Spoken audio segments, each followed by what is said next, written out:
Ok. Acho que já... Eu não sei quantas pessoas estão, mas enfim. Bom, O pessoal está a voltando. partir desse momento, então, aí o pessoal que está voltando, etc., é hora de trocar ideias. Eu acho que a gente só tentou colocar, assim, um pouco da situação, né? Da situação que a gente está vivendo. A Brasel tem feito um trabalho, eu sou um contribuidor. Eu quero destacar o trabalho do Leonardo Ramos, que é o diretor executivo da Brasel aqui em São Paulo, e do Dr. Pessoal Maricato, que é o velho guerreiro, né? Não é o Cochacrinha, que é o velho guerreiro, mas é um guerreiro sujeito de 75 anos, que ainda parece que tem a energia de um garoto, né? Então, um trabalho que está sendo feito e que as pessoas não entendem que a Brasel é uma associação sem fins lucrativos, que assim, é só feita de empresários ou ex-empresários ou pessoas que são apaixonadas pelo ramo como eu, que sou apaixonado pela alimentação saudável desde criança. Minha avó e meu avô tinham bar na Penha. Né? Olha só, que legal. Assim, Tá no sangue. Eu sou apaixonado pelo negócio, então eu não valho. Já tive restaurante, já tive tudo tal. Hoje já assim, a gente faz outra atividade, fomos desenvolvendo isso dentro de São Paulo, fora de São Paulo, fora do Brasil. Então a nossa vontade é sempre que o negócio em si, como o mercado, ele esteja evoluindo, né? E eu considero, eu aqui vou fazer um testemunho, aproveitando que o pessoal está voltando aí, eu me recordo que era uma cafeteria ou um lugar que vendia café na década de 70, 80, e o que é uma cafeteria hoje. Então, a gente um dos negócios que mais evoluíram em todos os sentidos.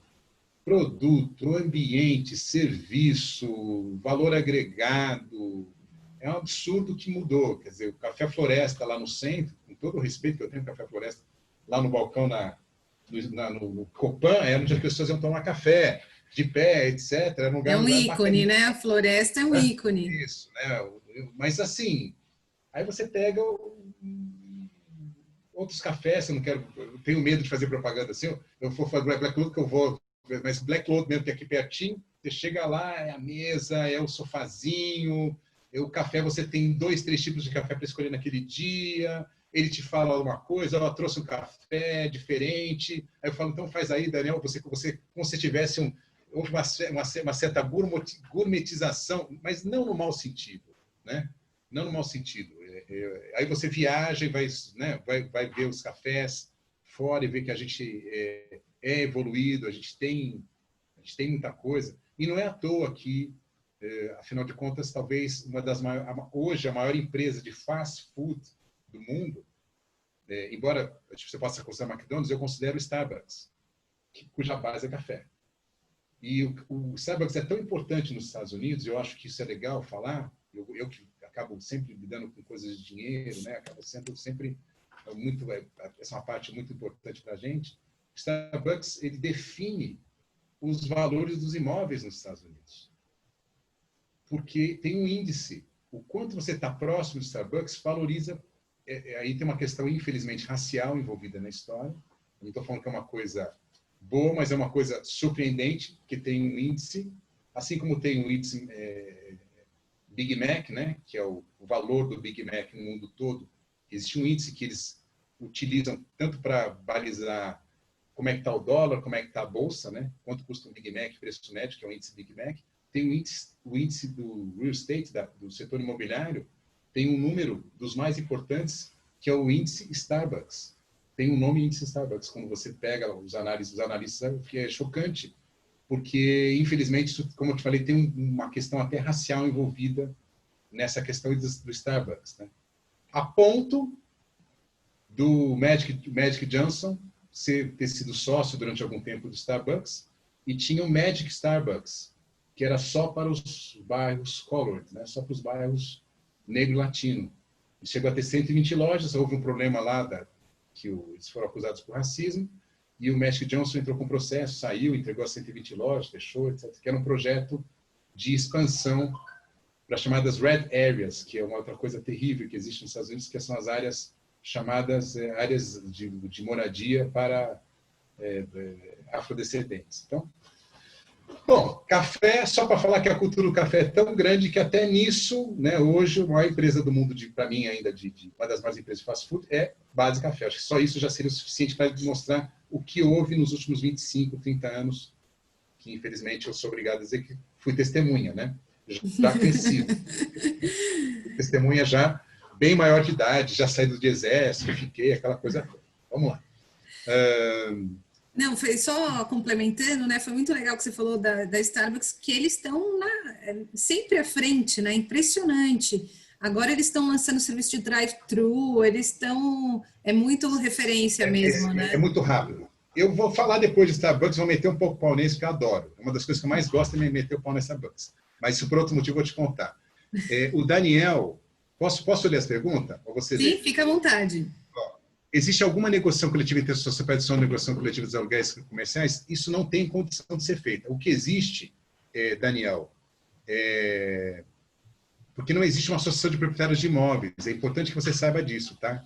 O que existe é uma cartilha e existe agora, para a nossa alegria, jurisprudência que, para momentos de exceção, os contratos são de exceção. Muitos proprietários estão conseguindo reduzir em 70%, 80% dos aluguéis via justiça. E já existe jurisprudência. Então, está aqui, as condições iniciais do contrato foram completas. E o que acontece? No momento de exceção, a Brasel conduziu algumas ações. Desculpe, a Brasel não. O escritório do Dr. Pessoal Maricato, que é presidente da Brasel, conduziu algumas ações. A gente não precisa conduzir pela Brasel. Qualquer bom advogado vai descobrir, vai pegar a jurisprudência. É uma ação que ficou mais simplificada. Então, o poder de barganha do inquilino, garanto que cresceu muito em relação ao locatário. O locatário hoje pode perfeitamente falar assim, olha, eu quero negociar, blá, blá, blá, blá. Não está? Procura advogado. E as negociações começaram a fluir melhor, a gente tem sentido isso nos nossos associados, a gente tem um grupo com mais de 300 associados de WhatsApp, e a gente notou que depois que foram ganhos as primeiras ações, judicializar uma relação com o proprietário nem sempre é bom, mas lembra que esse momento é o momento que o proprietário tem que ser sensível a você. Você não precisa ameaçar, ó, vou fazer. Vai lá, eu recomendo. Então, o que acontece? A gente não tem essa ideia de negociação coletiva, não existe, ela não é possível, mas o que existe é as ações que já foram ganhas, e são centenas de ações que já tem notícia, não é pouca coisa. E eu quero citar o caso do Itamaraty, que conseguiu reverter o próprio fechamento a partir de uma ele tinha sido delegado a negociação, aquilo virou um problema público, as pessoas, bom, enfim, o Itamaraty vai reabrir através de porque o que inviabilizava, eu não vou falar o valor, porque eu achei o valor que era cobrado dela já era um valor absurdamente alto, já era um negócio totalmente sem sentido para a região onde está e para o espaço onde está. Então, é importante porque existe uma outra questão na história. Se o proprietário também tirar aquele inquilino, dificilmente ele vai ter um novo inquilino. Tem uma coisa meio maluca, muitas vezes, nessa negociação. Então, o que eu recomendo muito é que você esgote a negociação. Eu posso fazer mais... Se você puder aí, eu vou colocar aqui, ó, você, por favor, se você puder, você entra na rede Abrazel. A rede Abrazel disponibiliza, se você botar lá no Google, você disponibiliza todos esses e-books, guias, cartilhas. Você não precisa ser associado, você entra lá, faz seu login, você baixa tudo isso aí, o que você achar, hoje existe aquele robozinho que responde as coisas, que tem lá da IBM chamava Watson, o nosso chama uma inteligência artificial chamada Ava. Ah, que legal. A gente responde a pergunta. Então, entra na Rede Abrazel, vale a pena. A Jaqueline pergunta, fornecedor de software. A Lynx, por exemplo, não concedeu nada de desconto. Minha loja está 100% fechada, sem delivery, e não estamos pagando desde então. Eles não dão retorno, não concedem nada.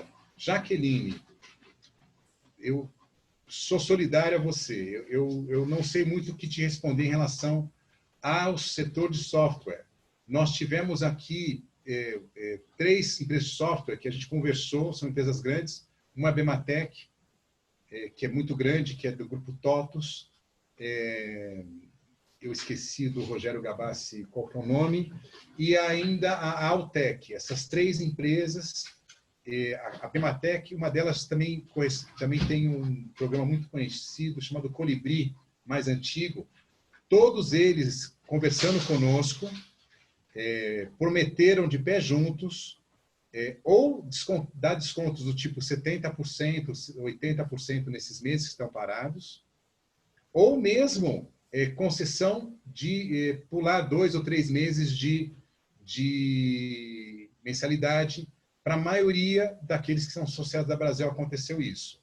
Eu não sei muito o que te falar, Jaqueline, porque a gente acabou, como associação, a gente fez uma pesquisa, esses eram os 3 que tinham um número maior, e o Consumer, que já é um programa barato, que muita gente usa também.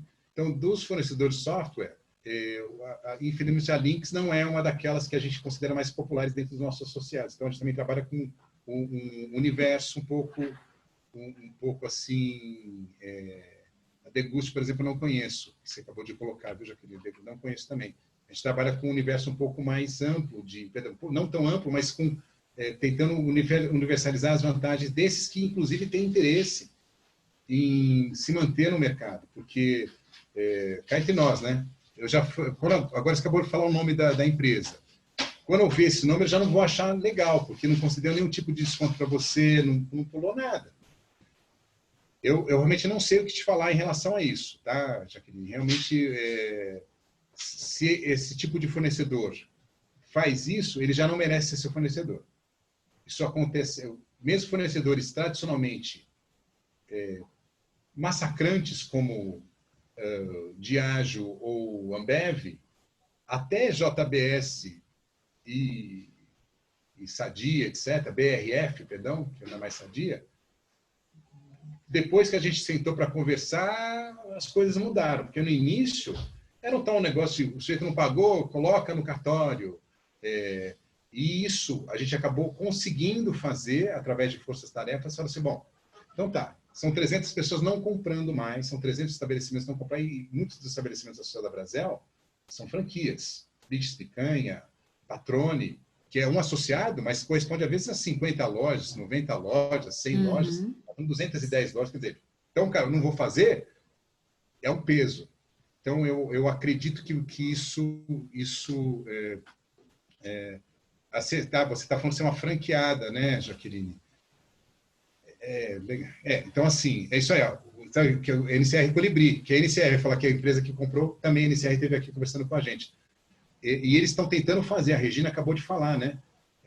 A gente precisa, cada fornecedor tem que sentar e se... Eu até me estranha, né? Uma franqueadora não conseguir negociar, eu não conheço, eu nem quero saber o nome da franquia que você está. Me desculpe, eu fico até chateado, porque é muito complicado. Uma franquia famosa de café, alguns anos atrás, eu fui na reunião. Vou contar, vai. Na reunião, mediante eu tomar depois uma cacetada. Foi uma reunião para venda de franquias e eu tomei um susto, tomei um soco na cabeça quando eles apresentaram um tipo de apresentação de números que eles fizeram, era enganador. Já foi a maior empresa de franquia de café no Brasil, essa empresa. Declínio, ela caiu muito, até a qualidade do café deles não foi grandes coisas. Eu não ia falar, mas o nome, assim, a primeira sílaba do nome Francisco. Bom, você já sabe. Imaginava, né? Então, assim, são coisas que não podem acontecer, né? Não pode acontecer. Você não pode vender gato por lebre. Então, a franquia tem grandes franquias, tem franquias muito boas. Aqui eu não estou metendo pau no modelo. Estou falando que algumas franquias não merecem a confiança que lhes é depositada ou mesmo existirem. Não estou falando que é o caso da sua, mas precisa ter mesmo assim, você precisa ter... Não pode você ter 9, 10, você precisa, caramba, ter uma negociação com o fornecedor. Agora é o momento de todo mundo mostrar que é parceiro, que vamos ganhar junto, perder junto, um pouquinho, porque é um momento de mercado, é um momento totalmente fora de propósito. Você pega pessoas que têm 90 anos e ainda estão lúcidas, como aconteceu com a gente conversar outro dia, assim, olha, eu passei por guerra, não passei isso aqui que eu estou passando agora. Né? Aqui no Brasil, lógico. As pessoas que minha avó que passou por guerra na Itália é diferente. A guerra acabou com a cidade dela, mas isso é outra história, né? São pessoas... Então, você está vivendo um momento, mas não com alcance tão mundial. Então, é necessário que o fornecedor, ou o proprietário do imóvel, aqueles que efetivamente são seus fornecedores de alguma forma de serviços, produtos, ou mesmo seus... Eles têm que agora entender que a galinha dos ovos de ouro está em jejum. Então, portanto, não vai botar ovos, não tem jeito. É um momento totalmente diferente. E mais, a gente tem a expectativa negativa de 40% de derretimento do mercado. O que a gente chama de derretimento do mercado? Significa não só fechamento de lojas, mas franquias fechando unidades. Tipo Galetos. Tinham 8 unidades, ficou uma só. Só unidade de rua. Fechou todas as unidades que eles tinham de shopping center. Para dar um exemplo simples. Subway vai fazer um outro corte em número de lojas que já tinham feito anteriormente. A gente não sabe se vai ser menos 5 ou menos 10, mas é algum número parecido com isso.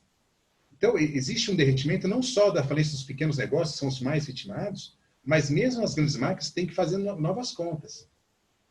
Tem algumas, eu não vou aqui entrar no detalhe, mas tem algumas marcas muito bacanas que também foram pegas de surpresa, estavam em negociação, estavam, etc. Então, a gente enxerga que o derretimento de 40% do mercado, gente, vai ter cafeteria entrando nessa parada também. É óbvio. Muita gente não vai conseguir fechar a conta mais. Sim, isso já tem, né? A gente já vê muitas cafeterias fechando, cafeterias que iam expandir, brecando os planos, cafeterias com algumas unidades já, uma delas fechando. Então, isso, sim, as cafeterias fazem parte desse grupo aí de 40% que podem sofrer esse derretimento, sim. Eu acredito até que nas cafeterias, assim, eu sou um cara esperançoso com cafeteria. Eu não sei se é porque eu acabei me apaixonando pelo assunto, mas eu acho que vai derreter talvez um pouco menos, talvez 35%, 30%, o que é algo bastante interessante. Por que eu estou falando? Porque muitas têm custo baixo. Muitas cafeterias são pequenos negócios e que muitas vezes conseguem fazer com que... nós temos alguns associados, tem uma cafeteria que é associada da Brasel, que tinha uma unidade no Itaim, outra no centro. Desculpa, não vou lembrar o nome. É muita gente, mas ele fechou uma unidade. Ele vai ficar com uma só. Então, só para dizer que, no caso dele, também serve almoço, porque ele está em 2 regiões bastante de almoço, mas ele resolveu, para poder sobreviver, diminuiu. Então, também tem esse caso das pessoas que estão diminuindo o tamanho das suas empresas. Quer dizer, vai haver um downsize em geral. Não é? Quando eu te falo, alguém fala, mas 40% dos negócios vão falir? Não. A Brasel não está falando isso. Está falando que vão fechar 40%. Dos pequenos negócios talvez seja uma verdade, mas no mercado, 40% de derretimento acompanhando o fechamento dos pequenos, o downsizing de empresas que já tinham crescido, que estavam, como você falou, estavam fazendo planos de expansão, estavam fazendo uma série de investimentos na sua marca, muitas vezes envolvendo produtos diferenciados, e de repente isso foi retirado assim, de uma vez por todas. E as cafeterias, assim, que funcionam também como bar, estão sofrendo um dobro. Porque a venda de bebidas alcoólicas em cafeterias, que à noite, muitas vezes, elas... eu conheço algumas, pelo menos, que conseguem transpor essa barreira do café e depois viram locais de drinks, etc., estão com um sofrimento muito maior ainda, porque o valor agregado nesse tipo de produto é maior que o café expresso. Acho que aí a Juliana, que é uma especialista, eu fico até com vergonha de falar isso perto dela, né, de vocês todos que são especialistas, mas quando você agrega algum tipo de bebida alcoólica, em geral, ao produto café, as margens, não só brutas, mas percentuais, costumam subir. Então, você faz com que o seu ticket suba e sua utilidade suba. Então, aqueles que já tinham uma base de faturamento sobre esse tipo de negócio, sobre esse tipo de produto, então vão sofrer mais ainda. Ainda mais que vão fechar às 5 horas da tarde. Justamente quando você estava no momento da transformação... Não vai ter happy hour, né? Não vai ter happy hour. Né? No momento X, né, na hora H, assim, né, no e agora, nenê, pumba, acontece um negócio desse, né? Então, eu acredito que a gente... E por isso que eu falei que o nosso intuito, como uma associação, a gente saiu de uma reunião hoje, por sorte sua, ainda bem que a gente marcou para quarta-feira, depois das 2 da tarde, porque a gente tinha uma reunião até as 2. Eu acredito muito que a gente vai batalhar para estender o número de horas, para aumentar, para ter um serviço noturno, nem que seja até as 10 horas da noite, que seja, porque hoje você tem que fechar 5, então a gente tem pretensão de pleitear, só que a gente só pleiteia. Na verdade, assim, não mandar uma coisa... Essa coisa, assim, a gente escuta as pessoas e leva para lá. E a gente está vivendo um momento muito curioso, que a gente deve repensar, inclusive, que tipo de negócio a gente quer ter nesse ambiente. Desculpa, que tipo de ambiente de negócio que a gente quer ter. Como a gente é afetado por questões políticas, e aqui eu não quero politizar, pelo amor de Deus, por favor, imploro, não é esse o intuito, mas porque, independente de cor, partido, etc., a gente tem questões de base, não é quem está lá, é como chega. E a gente tem que olhar isso com mais crítica, a gente tem que começar a ter opiniões como bloco, né? As cafeterias têm que se unir, os restaurantes, como os restaurantes, né? Os restaurantes já têm, a Associação a Brasel é uma boa, se não cria uma associação, ninguém quer que seja a Brasel. É importante as pessoas se unirem em grupos e terem força. Dentro da Brasel tem grupos que são formados de pessoal da Vila Olímpia, pessoal da Vila Mariana, não é só, são associações dentro da associação. Desculpa, eu acabei saindo do tema lucratividade, mas eu queria só falar mais uma coisa sobre lucratividade, que é esse que eu acho que é um lance legal.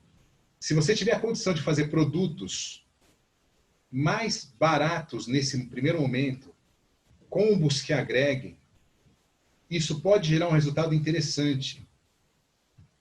O que eu quero dizer?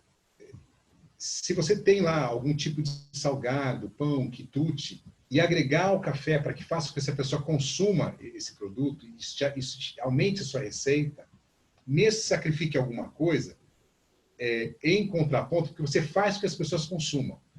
Eu tenho uma pessoa conhecida minha que tinha vontade de tirar o Wi-Fi da cafeteria. Eu não vou falar o nome porque fica até chato. Porque eu falo assim, senta o cava lá 9 da manhã e fica até meio-dia, toma 2 cafés e uma água e ficou usando minha internet e matando uma mesa, né?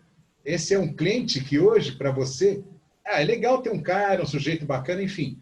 Isso é uma estratégia, inclusive, as cafeterias têm uma questão de pessoalidade, mesmo que você seja uma franqueada, né, Jaqueline? Você acaba tendo seus clientes da região. Vamos tomar um café ali na Jaque.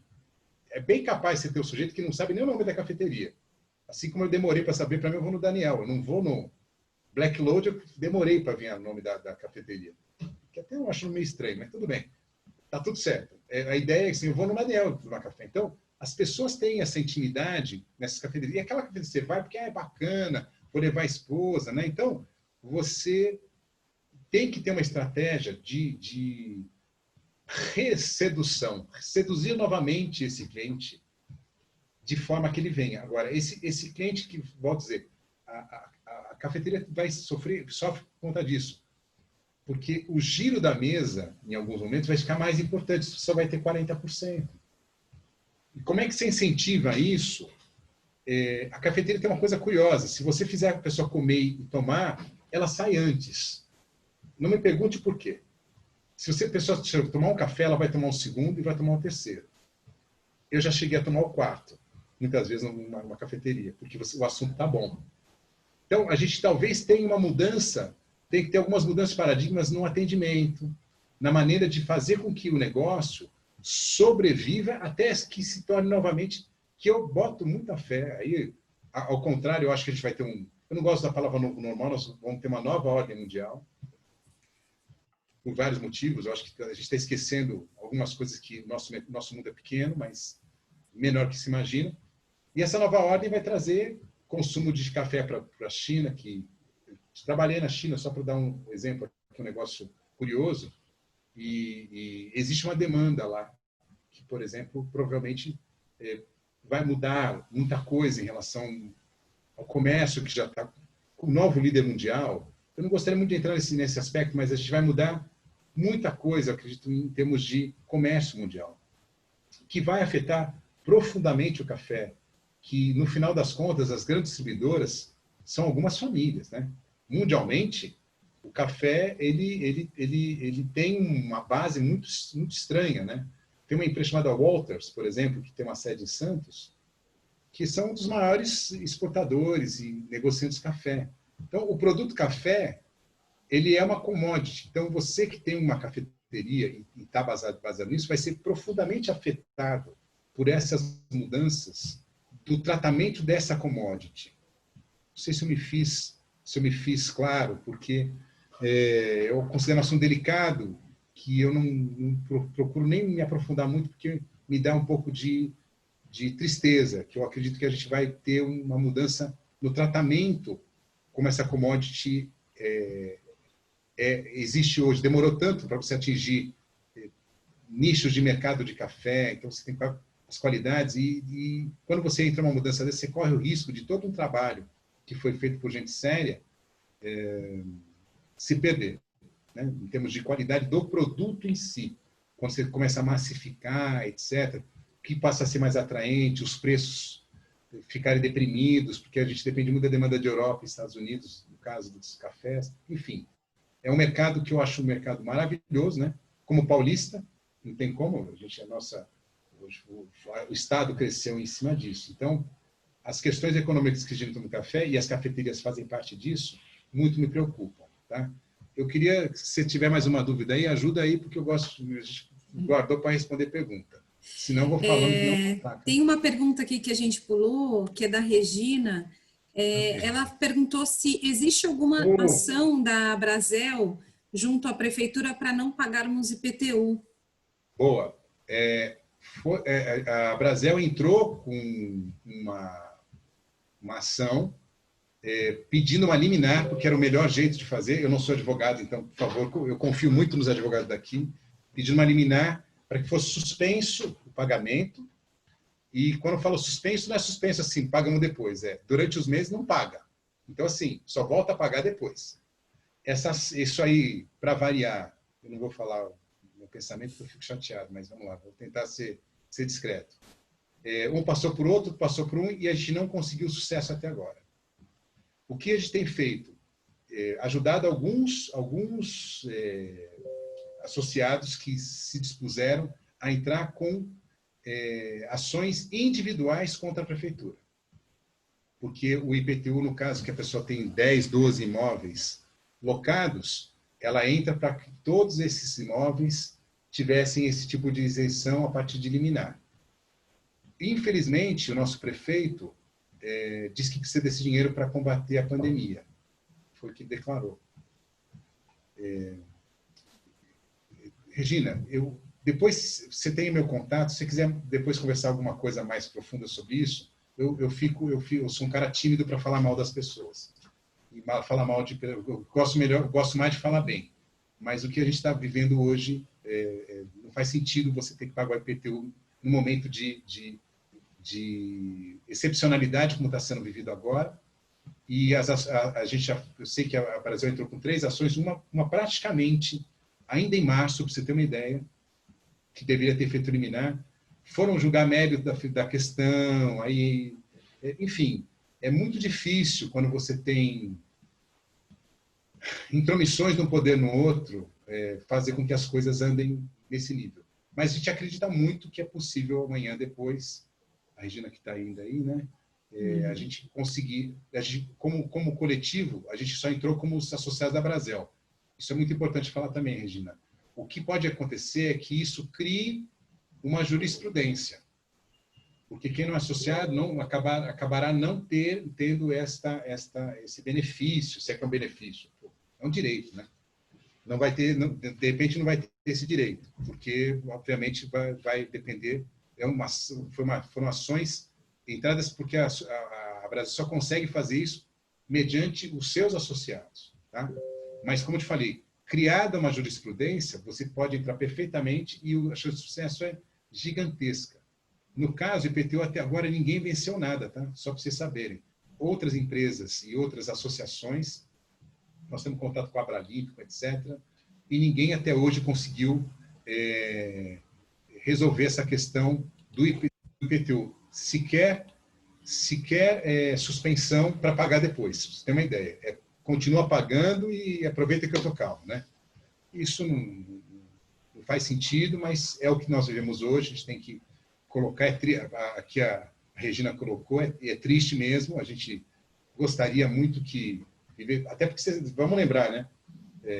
Eu tenho uma empresa que vive de restaurante, bar e cafeteria, etc. Nós também, nós tivemos o faturamento de maio o dobro de abril, sabia, Juliana?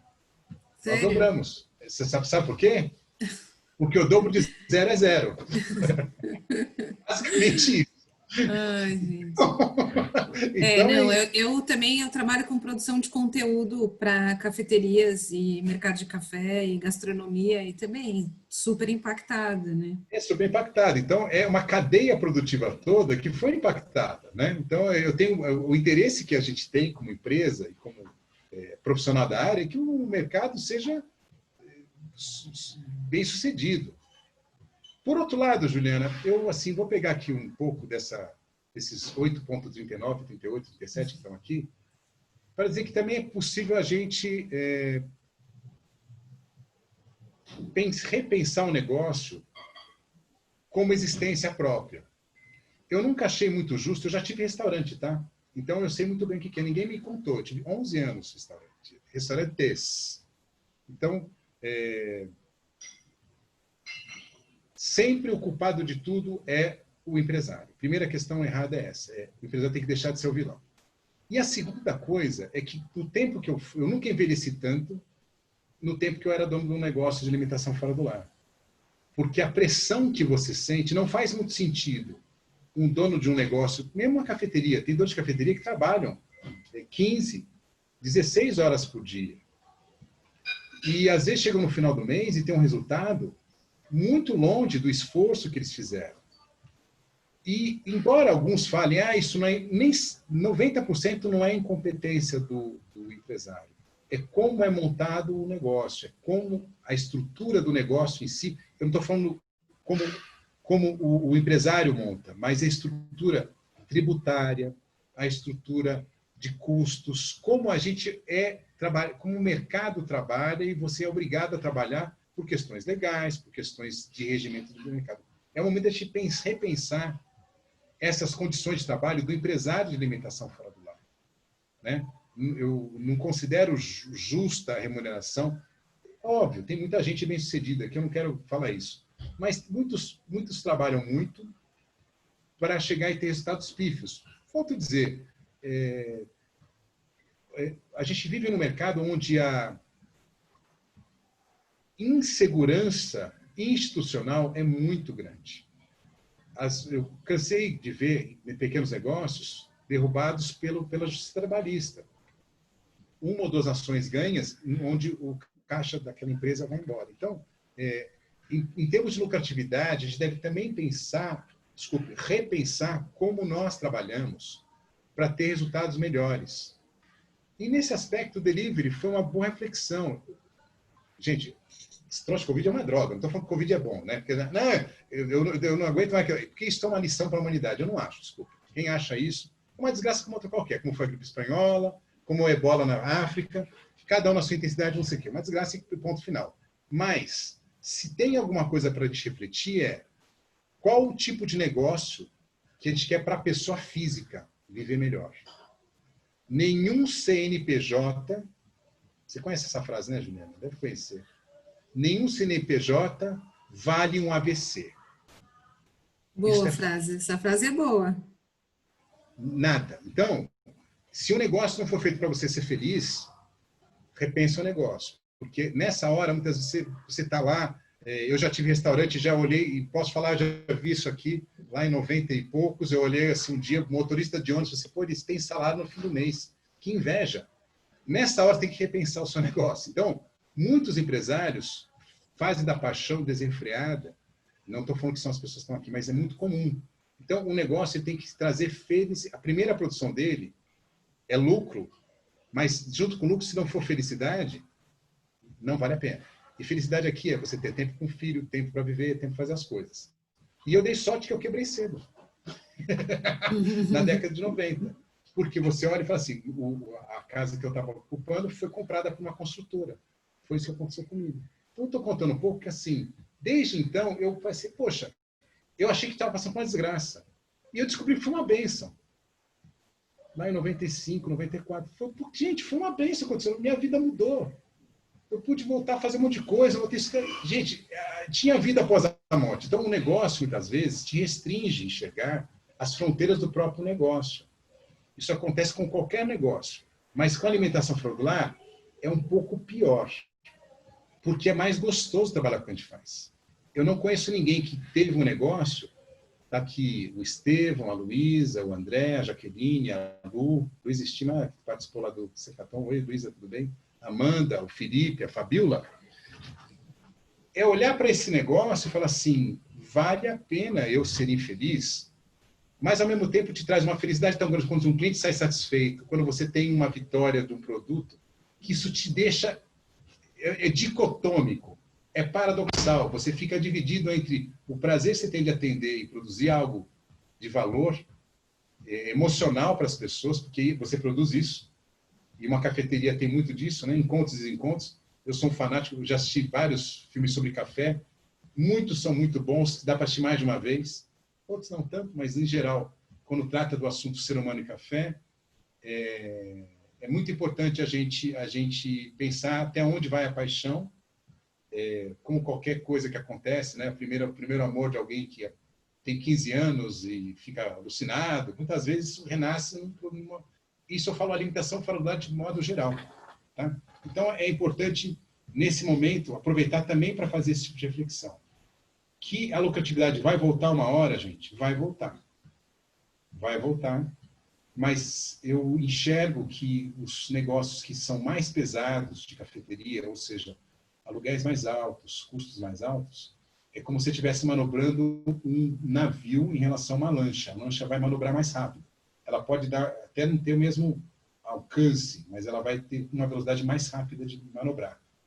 E pensar em pivotar um negócio de cafés para mudar. Outro dia eu vi uma pessoa que tinha um negócio de café agregado a vinhos, ele eliminou o negócio de café e fez com que ele tivesse um negócio de e-commerce